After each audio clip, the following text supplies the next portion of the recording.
What's up, everyone? Welcome to another edition of the best women's boxing show, period. I have got Mr. Tom Loeffler. How's your yacht doing? It's not parked in Nevada, that's for sure. I left that down in California. It's an inside joke between boxing media. A lot of people don't believe it's an actual joke, but whatever. Anywho, Tom Loeffler. I didn't think I would ever be in a press conference with a UFC / boxing / ring / you guys / and TKO Zuffa / everything. This is a first. For you, I know that there are a lot of moving parts. There's still a lot of moving parts, but for 360 and and UFC, Dana White, everyone, how big of a moment is this for you as a promoter? It's huge. Dana announced he's getting all into boxing at our event last year at Dublin when Callum Walsh headlined the Tree Arena, like he says, and it doesn't get any bigger this for Callum. For young Callum Walsh, 14-0, 11 knockouts, fighting Fernando Vargas Jr, 17-0 with 15 knockouts. So this is the first boxing event that Dana's officially involved in. Like I said, it doesn't get any bigger than this, thanks to His Excellency Turki Alalsheikh for putting together. It's really like a fantasy matchup. Crawford versus Canelo Crawford, two Hall of Fame fighters fighting each other, still in their prime. This is what they want to. This is what the boxing fans want to see. And when you have a great co-feature like that with Callum versus Vargas Jr., those are the type of fights that the boxing fans want to see. Like Turki Alalsheikh said, he doesn't want to see any Tom and Jerry fights, and that's not what these are going to be. Callum is very motivated for this, trained by Freddie Roach, Hall of Fame trainer. This is what we've really built his career. He fought at Madison Square Garden 3 times, and this is really the apex of, if he can win this fight, his career is going to be on a huge trajectory. So many millions of viewers on Netflix are going to be watching this fight that there's not going to be any losers. That's what Dana's philosophy is that when you take a tough fight and you lose, it doesn't mean you're out. Like in boxing, sometimes you're like put back in the back of the line. You got to wait 2 years to get another shot or whatever. And you watch the UFC. That's part of his magic. That the formula that works is that he puts on the fights the fans want to see. And if for someone that puts on a great fight but they lose, they're right back in maybe 2, 3, 4 months later in another great TV fight. And that's what the fans appreciate in the UFC, and that's why he's grown that demographic and that fan base so high. You saw that the TV deal they just announced, over $7 billion for a 7-year deal with Paramount Plus, and if Dana can bring that type of excitement and energy and entertainment to the sport of boxing, I think is really going to benefit from his involvement. Okay. Now, co-feature, I asked Callum, this fight, the fight against Vargas, I think Vargas kept saying his name, and when Callum won the last time, he's like, keep saying my name, come get this belt. Was that the fight that you guys wanted? Was that the fight that he cared for? Because Vargas, in his media thing earlier today, he said, Turki could have chosen anyone, and he chose me. And so I was just wondering, was there a list? Was he at the top of the list? Or, did Callum want Vargas specifically?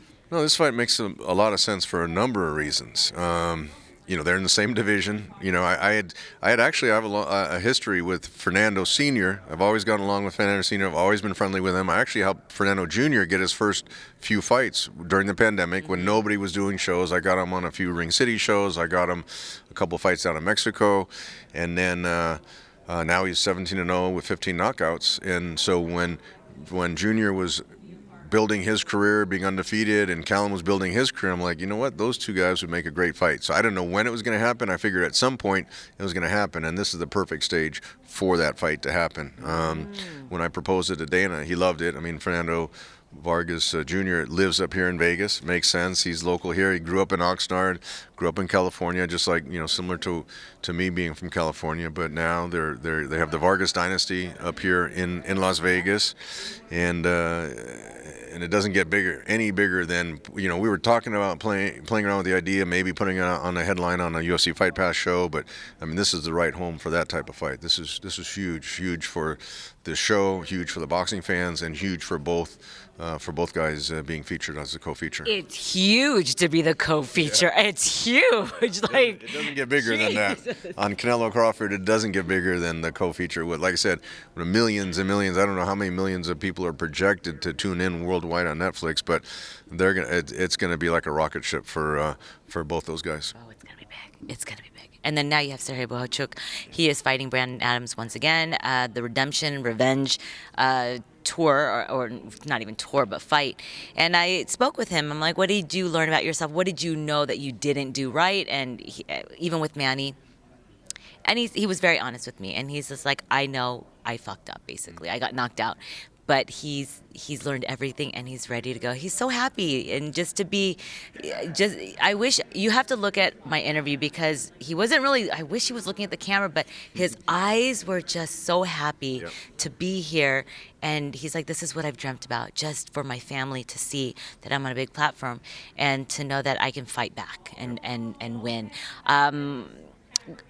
Was that the fight that you guys wanted immediately? Because I know there was Vergil, that there was, and then there was a Boots fight that I had to side text you. I'm like, what is this? And Eddie Hearn, I don't know what y'all talking about if it's money, but can you clarify? No, this is the fight. This is the Can you tell me more about the Boots? What happened? Why did that fight not pan out? Was there money on the table? Was there an offer? Let's back up a little bit. This is the fight that Serhii always wanted since the first fight, since he lost. Yes.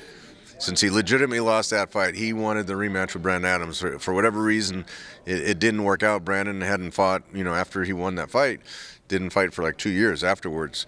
So we couldn't do the rematch immediately.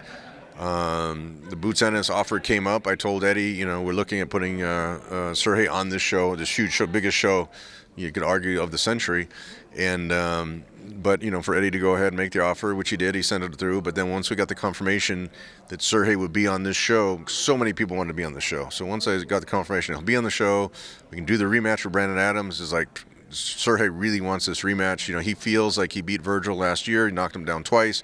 So there's not that big desire. I mean, he would naturally love to fight him again, but there's not that huge desire because everyone on the team felt like he beat him. So it's like, okay, whether it happens or doesn't happen.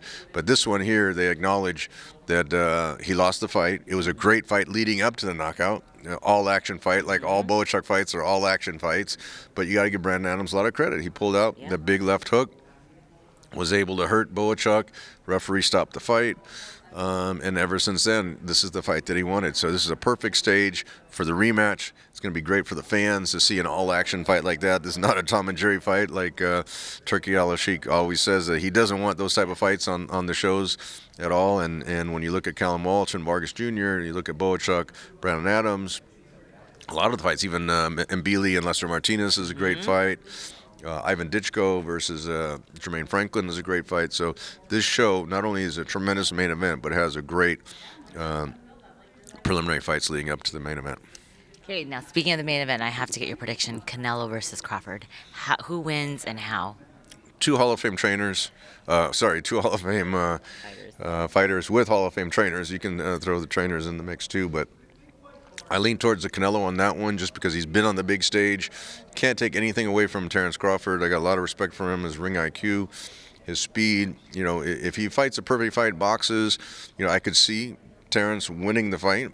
It wouldn't surprise me if he won a decision, but I got to lean with Canelo because, just so smart in the ring. I know Canelo very well because of 3 Triple G fights, which are also kind of controversial, but we won't go into that one. That's like a whole other show. That could be 3 shows right there. But no, I think Canelo, with his ring IQ, his counter punching, his body shots.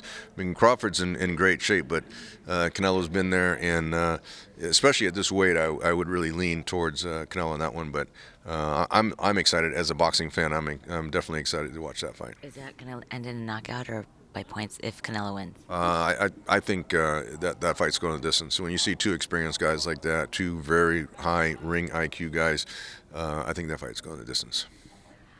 I can't. It's like minus 135, minus 120 on both of them. So the only value of it from my last saw was plus 800 by knockout for Canelo.